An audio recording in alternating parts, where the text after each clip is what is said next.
Alhamdulillah, bersyukur kita kepada Allah Subhanahu wa taala atas nikmat yang senantiasa diberikan oleh Allah kepada kita. Bil khusus kita senantiasa bersyukur atas nikmat sehat wal afiyah, nikmat hidayah wa taufik serta nikmat Islam wal iman. Ya Allah senantiasa memberikan kita kemudahan, Allah berikan kita keistiqamahan bisa melaksanakan salat subuh secara berjamaah. Mudah-mudahan kita berharap kepada Allah amal ibadah kita saat ini diterima oleh Allah Subhanahu wa taala. Amin ya rabbal alamin. Salawat dan salam mudah-mudahan indah Nabi Muhammad sallallahu alaihi wasallam. Mudah-mudahan berkat salawat kepada Nabi Muhammad insyaallah kita akan mendapatkan syafaat pertolongan dari Nabi Muhammad sallallahu alaihi wasallam. Amin ya rabbal alamin. Bismillahirrahmanirrahim. Qala al-muallif radhiyallahu ta'ala anhu wa nafa'na bihi wa bi'ulumi fid dharain ila anqal. Wa qala ta'ala wa may ya'mal su'an aw yadhlim nafsahu thumma yastaghfirillaha yajidillaha ghafurar rahima. Wa qala alaihi salatu wassalam man lazimal istighfar ja'alahu Allahu lahu min kulli hammin faraja wa min kulli dhiqin makhraja wa razaqahu min haitsu la yahtasib. Wa qala alaihi salatu wassalam tuba liman wajada fi sahifatihi istighfaran katsira. Wa qala alaihi salatu wassalam man qala astaghfirullah fi yawmin fi yawmin 70 marratan ghafarallahu lahu 700 dhanbin wa qad khaba 'abdun aw amatun yudhnibu fi yawmin wa laylatin akthara min 700 dhanbin wa qala wallahi inni la astaghfirullaha wa atubu ilaihi fil yawmi aktsaru min 70 marrah. Allah Subhanahu wa taala berfirman di dalam Al-Qur'an, "Wa may ya'mal su'an" dan barang siapa yang melakukan kejahatan, au yadhlim nafsahu atau ia menganiaya dirinya sendiri, thumma yastaghfirillah kemudian ia beristighfar kepada Allah, memohon ampun kepada Allah, yajidillaha ghafurar rahimah, niscaya ia akan mendapati Allah sebagai Maha Pengampun dan Maha Penyayang. Dari firman Allah di dalam surat An-Nisa, Allah sebutkan wa may ya'mal su'an, dan barang siapa yang melakukan suatu kejahatan, siapapun orangnya, au yadhlim nafsahu atau ia menganiaya dirinya sendiri, zalim terhadap dirinya sendiri, melakukan kejahatan atau zalim kepada diri sendiri dalam arti bermaksiat kepada Allah. Zalim kepada diri sendiri dalam arti menjerumuskan dirinya kepada sesuatu yang dimurkai Allah. Ketika orang tersebut telah melakukan suatu kejahatan, menganiaya dirinya sendiri, kemudian ia beristighfar, memohon ampun kepada Allah, maka ia akan mendapatkan Allah sebagai Tuhan yang Maha Pengampun lagi Maha Penyayang. Tidak ada yang lebih besar dari ampunan Allah. Tidak ada yang lebih besar dari rahmat Allah. Sebesar apapun, sebanyak apapun kejahatan, kezaliman, maksiat yang kita lakukan, ketika benar-benar mengharap ampunan Allah, maka orang tersebut akan mendapatkan ampunan dari Allah. Di zaman Nabi Muhammad ada seorang laki-laki menghadap baginda Rasulullah. Kemudian laki-laki tersebut mengatakan, "Ya Rasulullah, inni adznabtu dzanban 'aziman." Ya Rasulullah, sesungguhnya aku telah melakukan dosa besar. Maka Nabi bertanya, "Dzanbuka a'zam amis samawat?" Kata Rasulullah, lebih besar dosamu atau lebih besar langit? Maka laki-laki tadi mengatakan, "Dzanbi a'zam ya Rasulullah." Dosaku lebih besar dari langit. Ditanya lagi oleh Nabi Muhammad, "Dzanbuka a'zam amil kursi?"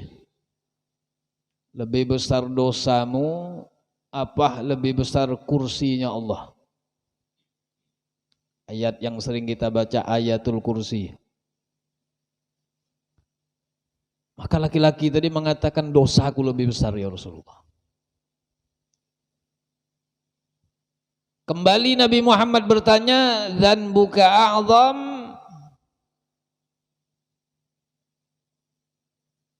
awil arsy?" Lebih besar dosamu apa lebih besar arsy-Nya Allah? Tetap ia menjawab, dosaku lebih besar daripada arsy-Nya Allah. Kembali Nabi Muhammad bertanya, "Dzanbuka a'zam amillah?" Lebih besar dosamu apa lebih besar ampunan Allah? Baru laki-laki tadi mengatakan, ampunan Allah lebih besar daripada dosaku. Maka ketika itu si laki-laki ini bertanya suatu amalan agar dosanya bisa diampuni oleh Allah. Nabi Muhammad mengatakan, "Coba engkau lakukan sholat malam." Maka si laki-laki tadi menjawab, "Ya Rasulullah, aku ini tidak usah sholat malam ya Rasulullah. Keluar malam saja, kalau tidak ditemani istriku aku tidak berani ya Rasulullah. Apalagi sholat malam. Sholat sendirian aku tidak berani ya Rasulullah. Keluar malam-malam dari rumah saja aku ini harus ditemani oleh istriku." Senyum Nabi Muhammad. "Amalan yang lain saja ya Rasulullah." Maka Nabi katakan, "Coba engkau perbanyak puasa." Kemudian laki-laki tersebut menjawab, "Ya Rasulullah, bagaimana aku ini mau puasa ya Rasulullah? Sehari saja aku ini kadang-kadang lapar. Artinya aku tidak kuat kalau puasa ya Rasulullah." Kemudian Nabi Muhammad SAW beliau mengatakan, "Kalau begitu coba engkau ikut jihad di jalan Allah." Maka laki-laki tadi mengatakan, "Ya Rasulullah, aku ini adalah manusia paling penakut. Aku tidak berani jihad. Aku tidak berani ya Rasulullah menghadapi orang-orang kafir. Aku ini orang penakut." Kemudian Nabi Muhammad SAW Beliau katakan, coba engkau dawamkan sholat subuh. Apa kata laki-laki tadi? Ya Rasulullah, aku ini ya Rasulullah, kalau tidak dibangunkan oleh istriku sholat subuh, aku tidak mungkin bangun subuh. Kalau bukan karena istriku yang membangunkan, aku tidak mungkin bangun. Nah, kita kan banyak yang kayak itu. Nah, kalau tidak digarak oleh bininya tidak bangun. Nah, pasanglah alarm. HP 3 buting tidak bergerak juga. Maka Nabi ketika mendengar jawaban laki-laki ini, Nabi Muhammad tersenyum. Fatabassama Rasulullah sallallahu alaihi wasallam hatta badat nawajidhuhu. Nabi ketika melihat laki-laki ini, ya, ditawarin sholat malam enggak bisa, ditawarin jihad enggak bisa juga, ditawarin puasa enggak bisa, sholat subuh berat juga. Dia minta amalan yang ringan. Maka kata Rasulullah, hendaklah engkau mendawamkan membaca subhanallah wa bihamdihi subhanallahil azim. Kalau engkau tidak bisa amalan yang aku sebutkan tadi, engkau istiqomahkan baca subhanallah wa bihamdi subhanallahil azim. Kalimat yang paling ringan diucapkan. Kalimatani khafifatani 'alal lisani thaqilata fil mizan habibatani ilar rahman. Dua kalimat yang ringan bagi lisan, yang paling dicintai Allah, yang berat pahalanya ketika nanti ditimbang di yaumil qiyamah, yaitu kalimat subhanallah wa bihamdi subhanallahil azim. Ya, akhirnya amalan tersebut baru bisa diamalkan oleh laki-laki tadi. Ya, nyari amalan yang ringan-ringan aja, tapi diistiqomahkan. Artinya sahabat tersebut ketika menghadap baginda Rasulullah, dia mengakui segala kesalahan, segala dosanya, dia mengaku di hadapan Nabi Muhammad dan meminta solusi. Maka diberilah jalan oleh baginda Nabi besar Muhammad. Artinya ketika ada orang yang ingin kembali kepada Allah, yang ingin dekat kepada Allah, yang ingin bertaubat kepada Allah, maka berilah solusi yang paling baik. Jangan ngelihat besar dosa yang dilakukannya. Kada bisa, dosa pian ini udah besar, tidak mungkin lagi dosa pian ini diampuni. Tidak boleh.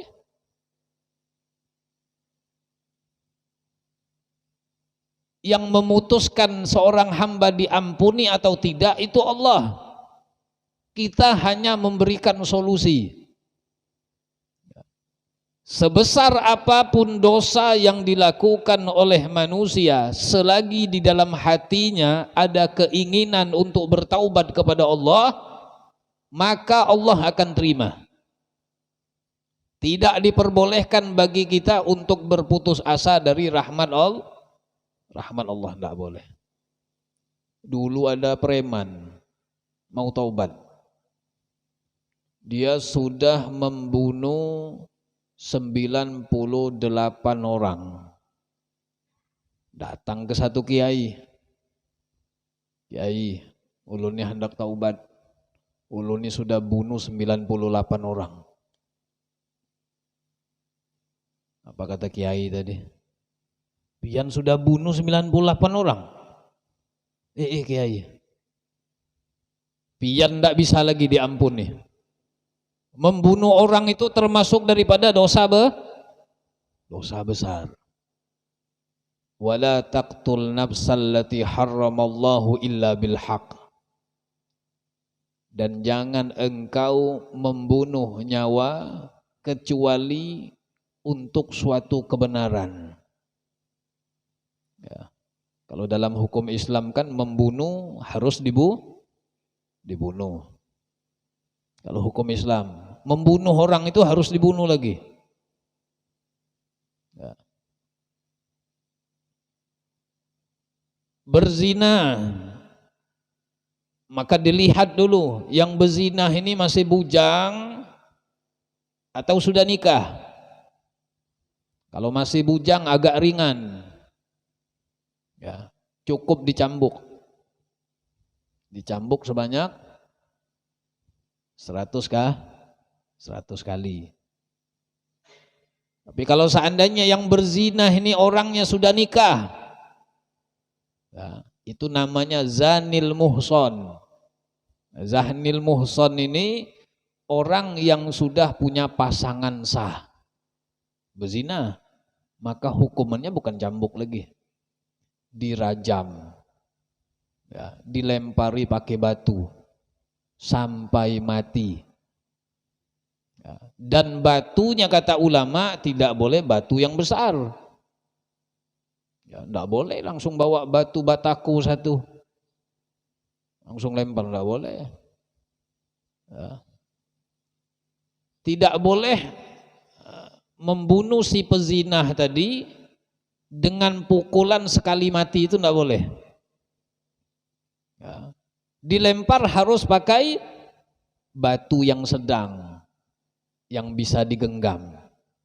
Tidak terlalu besar, tidak terlalu kecil, bisa digenggam. Dilempar sampai mati. Ya, badannya dikubur separuh, dilempar. Itu bagi orang yang berzina sudah mempunyai pasangan. Bagi orang yang menuduh berzina, itu pun kena hukuman. Ya, nuduh orang berzina, ya, jangan sembarangan. Kalau tidak kena hukuman di dunia, kena hukuman di akhirat. Jangan sampai kita menyambati orang, melihat ada orang lakian binian masuk rumah kosong, wah langsung manggil orang kampung, oh itu ada orang berzina. Tidak boleh, itu kena tuh. Ya, harus dicambuk 80 kali. Ya. Tidak boleh menuduh orang berzina kecuali memang ngelihat benar-benar, dan itu harus membawa 4 saksi. Ya, 4 saksi harus. Walladzina yarmunal muhsanat thumma lam ya'tu bi arba'ati syuhada fajliduhum 80 jaldah. Orang-orang yang menuduh perempuan baik melakukan zina, kemudian ia tidak mampu mendatangkan 4 saksi, maka cambuklah mereka itu sebanyak 80 kali. Ya. Maka itu diajarkan kita ini jaga hati, jaga kita punya lisan. Ya. Jangan sampai kita membicarakan sesuatu yang tidak kita saksikan. Ya. Kata Nabi Muhammad, dari sekian banyak anggota tubuh kita ini, yang paling bahaya itu 2. Yang paling bahaya. Yang pertama lisan, yang kedua kemaluan. Paling bahaya. Sampai Nabi mengatakan, siapapun di antara kalian yang mampu menjaga 2 anggota ini, lisan dan kemaluan, aku jamin dia masuk surga. Kalau mampu jaga 2 anggota ini, aku jamin dia masuk surga. Artinya Nabi Muhammad mengatakan hal seperti itu, ini menunjukkan 2 anggota tubuh yang paling berbahaya. Ya, kalau sudah bergerak, 2 ini udah bergerak, ya Allah, kemaluan, lidah. Lidah kalau sudah bergerak itu artinya ngomongin orang. Ya, sampai ke akar-akarnya. Padahal tidak tahu kisahnya. Ya, tidak tahu kisahnya.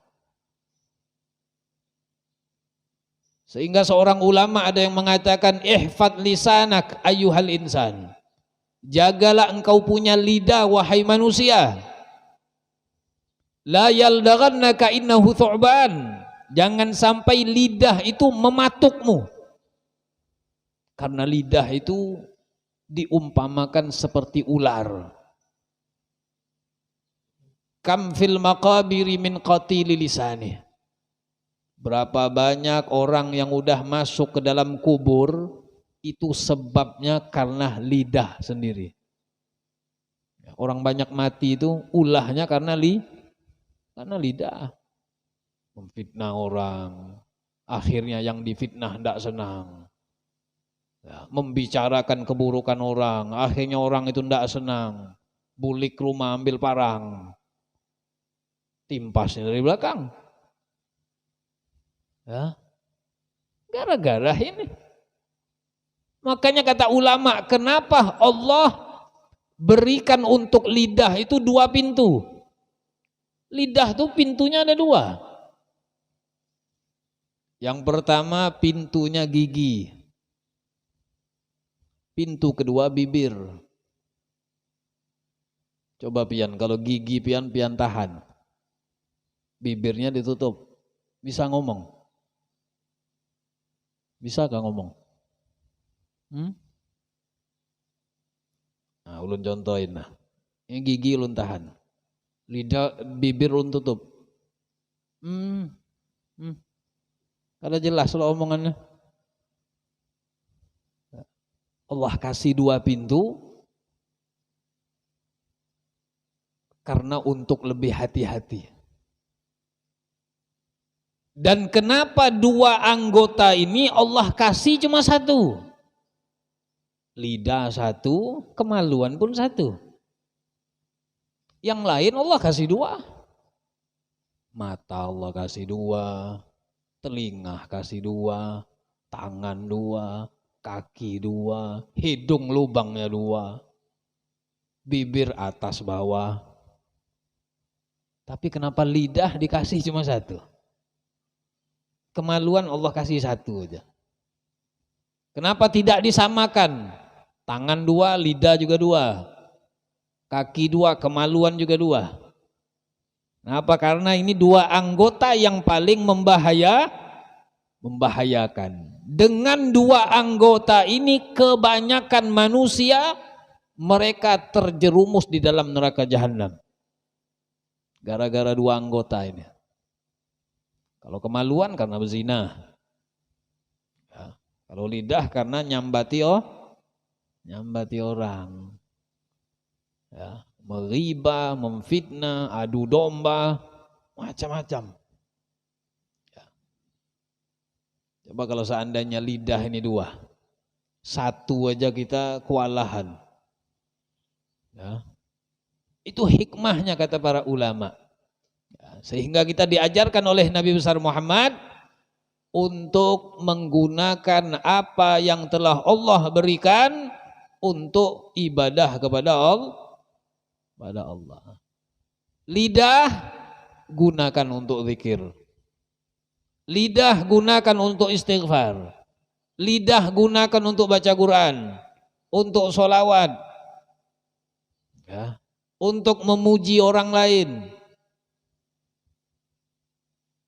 Ketika lidah tersebut kita salah gunakan, berarti kita termasuk orang yang tidak syukur kepada Allah Subhanahu wa taala.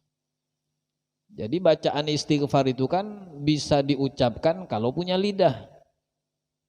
Astaghfirullah. Kan pakai lidah. Kalau lidah enggak ada bisa. Man lazimal istighfar ja'alallahu lahu min kulli hammin farajah.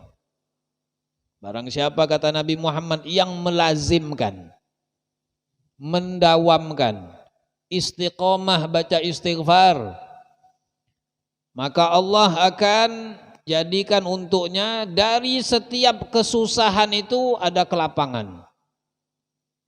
Ya. Wa min kulli dhiqin makhraja, setiap segala kesempitan pasti ada jalan keluar.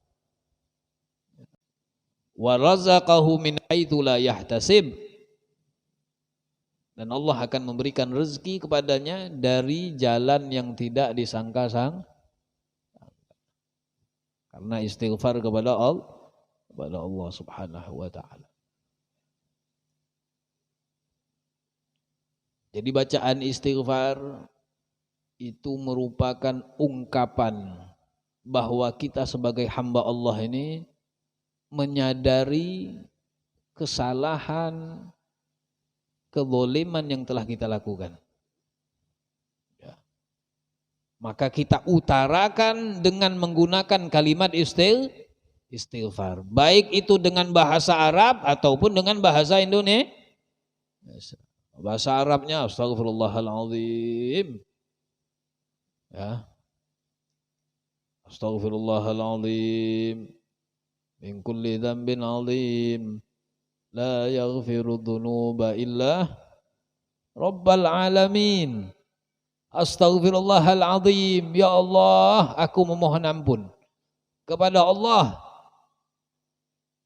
yang maha perkasa, maha besar. Min kulli dzambin 'adzim, dari setiap dosa besar. La yaghfiru dzunub, tidak ada yang mengampuni dosa illa Rabbal alamin, kecuali Tuhan semesta alam. Makanya sebelum sholat dibaca tiga kali. Bahkan habis sholat pun kita baca istighfar. Ya, selesai sholat, Assalamualaikum warahmatullahi wabarakatuh. Waalaikumsalam warahmatullahi wabarakatuh. Astagfirullahaladzim. Kenapa dibaca istighfar? Kan habis sholat, habis ibadah. Ya. Kenapa kita ketika selesai sholat baca astagfirullah? Padahal kita selesai ibadah. Yang seharusnya kalimat istighfar tersebut dibaca ketika kita melakukan suatu kejahatan, melakukan dosa. Kenapa selesai sholat baca astagfirullah? Karena kita mohon ampun kepada Allah. Mungkin dari mulai takbir Allahu Akbar sampai salam, hati kita ini kemana-mana.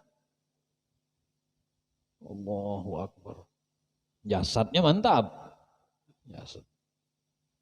Nah, pikirannya. Wah, imam ini lama bener. Ini pagi ini mau jualan wadah ini. Macam-macam pikirannya. Hatinya tidak tenang. Ya. Ketika selesai sholat tadi minta ampun sama Allah. Ya.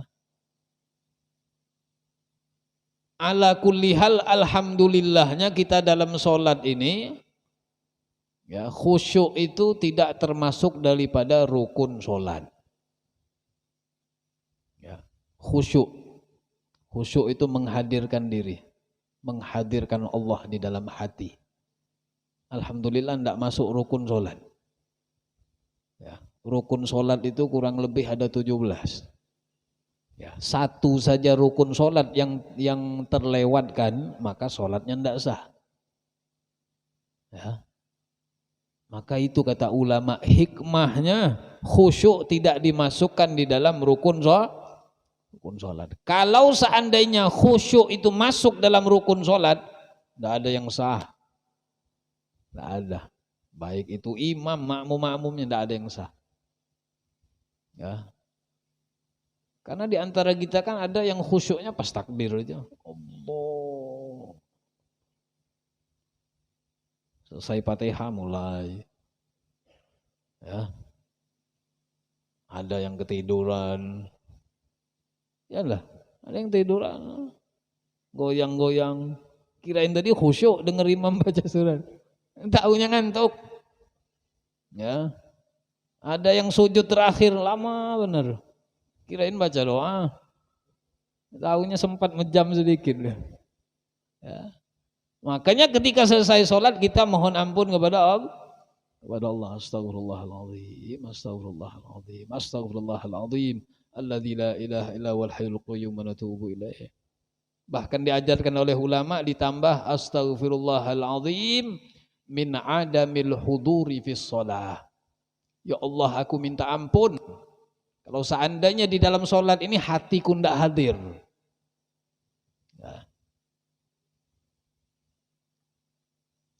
Nah, jadi istighfar tadi merupakan ungkapan atas keburukan yang kita lakukan dan kita berharap kepada Allah agar keburukan tersebut diampuni oleh Allah.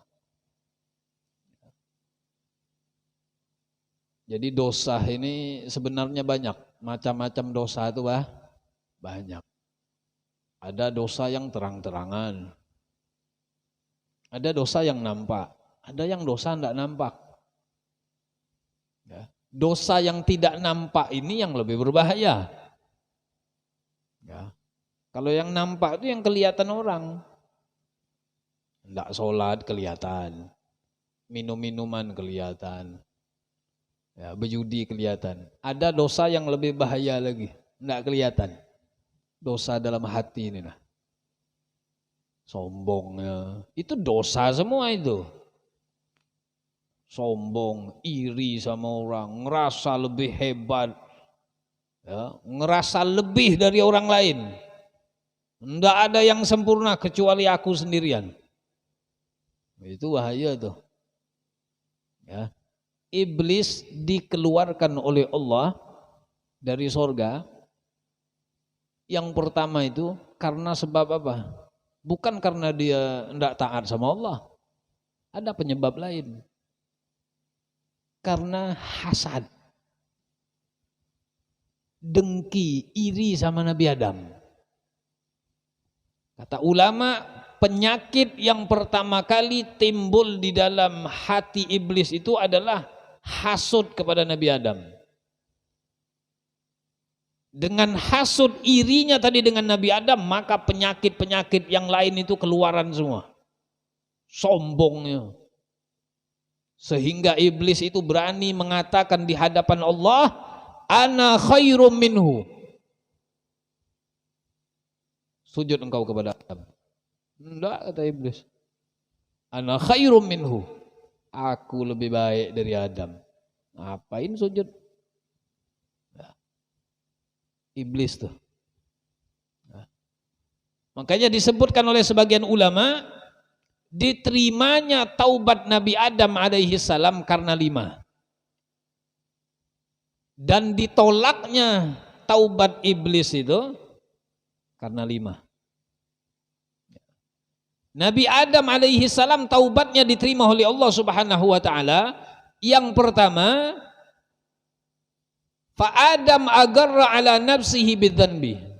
Nabi Adam yang pertama dia mengaku atas dosa yang dilakukannya. Mengaku salah. Yang kedua, wa nadima alaih. Menyesal. Setelah dia mengaku salah, kemudian dia menyesal. Dan yang ketiga, walama nafsahu, ia mencela dirinya. Yang keempat, wa asra'a bit taubah, ia langsung taubat kepada Allah. Ya. Dan yang kelima, walam yagnat mir rahmatillah, dia tidak putus asa dari rahmat Allah. Diterima Allah taubat Nabi Adam. Yang pertama ngaku salah. Ya. Itu kunci taubat yang pertama bisa diterima Allah. Ngaku salah dulu. Ya. Yang susahnya ini enggak ngaku dia. Ya, taubat tapi enggak ngaku salah. Kemudian menyesal. Ya, menyesal. Diingat dosa. Dosa itu kadang-kadang boleh diingat, kadang-kadang harus dilupakan. Ya. Imam Haddad mengatakan ma madhafat, yang lalu itu sudah berlalu. Ya. Wal muammal ghaib, angan-angan masa depan kita ini masih apa namanya tuh? Masih samar-samar. Ya, belum kelihatan masa depan. Fashtaghil ma anta fi. Maka sibukkanlah dirimu di hari yang sedang engkau berada di dalamnya. Yang belakang enggak usah diingat lagi. Yang depan itu masih remeng-remeng. Enggak jelas. Kita ini ke depannya enggak tahu kayak apa. Maka sibukkan dirimu, manfaatkan waktu yang sedang engkau berada di dalamnya. Ya. Kemudian kata ulama, wa iblis la'anahullah lam yugir ala nafsihi bidzanbi. Iblis itu taubatnya tidak diterima Allah. Yang pertama karena dia tidak ngaku melakukan dosa, tidak ngaku salah. Yang kedua tidak ada penyesalan, walam yandam alaih, tidak ada penyesalan dalam diri iblis itu. Ya, sudah membangkang perintah Allah, dia tidak nyesal. Walam yalumma nafsahu, dan ia tidak mencaci dirinya, tidak menyalahkan dirinya, taunya dia yang benar. Yang keempat, walam yusri fit taubah, dan ia tidak bersegera untuk bertaubat. Dan yang kelima, wa qanata min rahmatillahi taala, ia putus asa dari rahmat Allah Subhanahu wa taala. Ya, bahkan diceritakan oleh ulama, iblis ini pernah mau taubat. Sudah keluar dari surga di zaman Nabi Allah Musa alaihi salam. Dia datang ke Nabi Musa. Wahai Musa, kira-kira kalau aku taubat ini diterima atau tidak oleh Allah? Nabi Musa senang dengarnya. Wah, iblis mau taubat nih.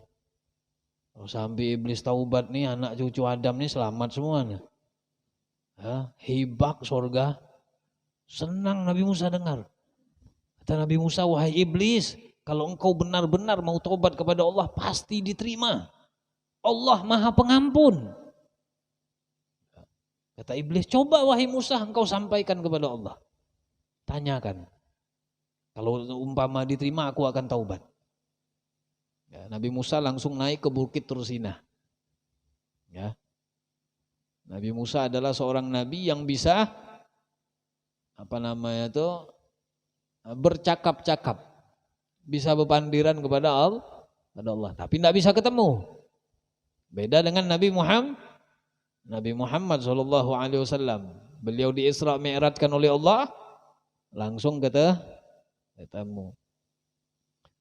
Nabi Musa alaihissalam naik ke Bukit Tursina, ngomong kepada Allah, menyampaikan apa pesan iblis. Allah menjawab, wahai Musa, engkau kasih tahu kepada iblis, taubatnya akan aku terima. Syaratnya tidak banyak, satu aja. Apa kata Musa syaratnya wahai Allah? Kasih tahu iblis, dia harus sujud di kuburan Nabi Adam. Kalau dia mau sujud di kuburan Nabi Adam, aku terima taubatnya. Nabi Musa turun dari Bukit Tursina, langsung bergegas nemui iblis. Wahai iblis, ini ada kabar gembira. Taubatmu diterima oleh Allah. Senang iblis. Diterima? Iya. Tapi ada satu syarat. Apa syaratnya? Allah nyuruh engkau sujud di kuburan Nabi Adam. Ya. Yang tadinya iblis senyum tidak jadi. Berubah muhanya. Benar? Allah nyuruh aku untuk sujud di kuburan Nabi Adam? La, kata iblis. Nabi Adam waktu hidup aja aku tidak mau sujud kepadanya. Apalagi dia udah mati kayak ini. Aku tidak mau. Sampai hari kiamat aku tidak akan sudi sujud kepada Nabi Adam alaihi salam. Ya, Allah tahu, watak iblis itu tahu. Ya, kelemahannya pasti di situ. Ya, kalau untuk ibadah iblis itu nomor satu. Ya, paling hebat tuh iblis. Ya, bahkan malaikat tuh berguru kepada iblis. Tidak ada satu jengkal pun dari langit itu kecuali semuanya sudah disujudi oleh iblis. Paling ahli ibadah, paling berilmu. Ya. Tapi karena satu penyakit tadi membuat dia diusir oleh Allah Subhanahu wa taala. Faman kana halahu mithla hala Adam qubila taubatuhu. Maka barang siapa yang keadaannya seperti Nabi Adam dengan 5 syarat tadi, ya, ngakuin atas dosanya, nyesal, kemudian mencela dirinya, bersegera taubat dan tidak putus asa dari rahmat Allah, diterima Allah taubatnya. Wa man kana halahu mithla hala iblis lam tuqbal taubatuhu. Tapi kalau orang tersebut keadaannya seperti iblis, ya, tidak ngakui atas dosa yang dilakukan, tidak menyesal, tidak mencela dirinya, tidak bersegera bertaubat kepada Allah, dan yang kelima putus asa dari rahmat Allah, maka taubatnya tidak diterima oleh Allah Subhanahu wa taala. Nah, mudah-mudahan Allah senantiasa memberikan kita hidayah dan taufik. Mudah-mudahan Allah Subhanahu wa taala selalu berkahi umur kita. Allah berkahi segala amal ibadah kita kepada Allah Subhanahu wa taala. Mudah-mudahan Allah senantiasa memberikan kita keistiqomahan di dalam menjaga perintah-perintah Allah Subhanahu wa taala. Mudah-mudahan segala waktu kita diberikan keberkahan oleh Allah Subhanahu wa taala. Amin. Ya Rabbal Alamin. InsyaAllah kita sambung lagi di kesempatan yang akan datang. Biidznillah subhanahu wa ta'ala. Billahi wal hidayah wal ridha linaya. Wassalamualaikum warahmatullahi ta'ala wabarakatuh.